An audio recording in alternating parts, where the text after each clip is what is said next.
நீதிபதி தண்டனை கொடுக்கும்போது இவரே சொல்றார், அது ரொம்ப டூ மச்சா கொடுக்குறீரு, கொஞ்சம் பார்த்து கொடு என்று சொல்கிறது போல ஆண்டவரிடத்திலே அவன் தன்னுடைய வழக்கை வைக்கிறான். என்னை கேட்கிற அருமையானவர்களே, அந்த கிருபையின் ஆண்டவர் சகோதரனை கொலை செய்துட்டு நான் சகோதரனுக்கு காவலாளியா என்று கேட்ட அந்த காயின் ஆண்டவர் அவனுக்குரிய தண்டனையை சொல்லும் போது நீ கொல்லப்பட வேண்டும் என்று சொல்லாமல் மாறாக நீ மிகவும் கஷ்டப்படுவாய், நிலம் பலனை கொடுக்க வேண்டிய அளவு கொடுக்காது என்று சொல்லி அவனுக்கு சொன்ன அந்த தண்டனையை அவன் குறைக்கும்படியாக ஆண்டவரை பார்த்து மனு வைக்கிறான். ஆனால் கிருபையுள்ள ஆண்டவர் அங்கே பாருங்கள், இன்று என்னை இந்த தேசத்திலிருந்து துரத்தி விடுகிறீர், நான் உமது சமூகத்துக்கு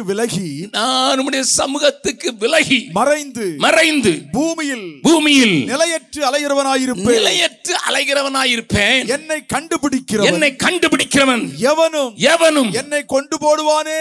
நம்முடைய ஆண்டவருக்கு பெயர் இரக்கத்தின் ஐஸ்வர்யவான் என்று. அவருடைய இரக்கங்களுக்கு முடிவில்லை என்று வேதம் சொல்லுகிறது.